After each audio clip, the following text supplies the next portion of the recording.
বানাবো আলু কষা বানানোর জন্য নিয়ে নিয়েছি গ্যাস ধরিয়ে কড়াইটা দিয়ে দিলাম। আর নিয়ে নিয়েছি এখানে দুটো আলু সিদ্ধ করা আছে, দুটো বেগুন সিদ্ধ করা, একটা বেগুনকে হাফ হাফ করে সিদ্ধ করা আছে।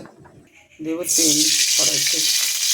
বেগুনটাকে আমি এভাবে ছালটা ফেলে আলুটাও আমি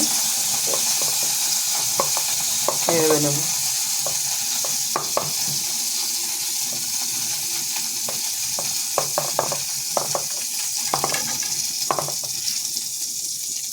এই যে তেলটা দিয়েছি আমরা দিয়ে দেবো টমেটো। টমেটো প্রায় যত টমেটো দেবেন আপনি ভালোভাবে টক লাগবে একদম। এটা একটা খাবারটা আমাদের বাড়ি সবাই খুব পছন্দ করে গরম গরম ভাতের সঙ্গে। এটা আমি এখানে দুখানা বড় বড় টমেটো দিয়েছি, এটা চাইলে 3টেও দিতে পারেন। টক ভাপানো এটা টকই হবে। এটা দিয়ে দেবো নুন এই আলু সিদ্ধটার মধ্যে। এখানে আছে কাঁচা লঙ্কা, ধনে পাতা।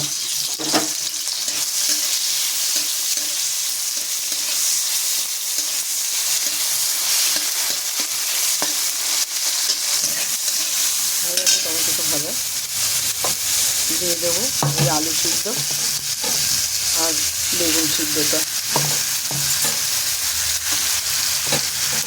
এটা কিন্তু গরম ভাতের সঙ্গে খুব একটা দুর্দান্ত খাওয়ার। এটা একদম টক, একটু টক হবে, নুন ঝাল সমান সমান।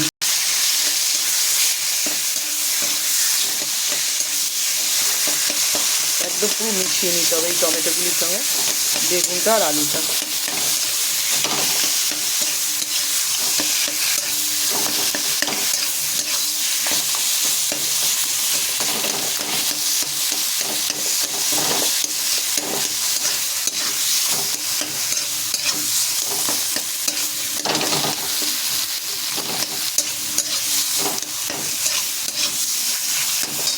দিয়ে দেবো এর মধ্যে কাঁচা লঙ্কা, অনেকগুলি কাঁচা লঙ্কা, 5খানা কাঁচা লঙ্কা কাটা আছে।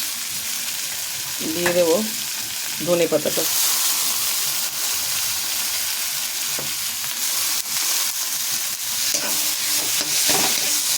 একদম গরম গরম ভাত আর এই আলু কষা দারুণ খেতে। এটাকে অনেকে আলু ভর্তা বলে, আলু বেগুনের ভর্তা, আমরা আলু কষাই বলি এটাকে।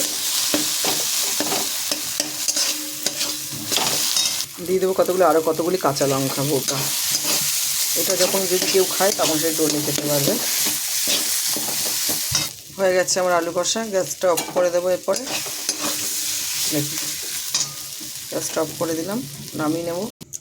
হয়ে গেছে আমার আলু কষাটা গরম গরম ভাতের সঙ্গে, একদম গরম গরম ধোয়া উঠে ভাত, সাইডে একটু আলু কষা, একটু সাইডে আলু কষা দিয়ে মেখে দারুণ লাগবে খেতে। অবশ্যই বানিয়ে খাবেন বাড়িতে এভাবে।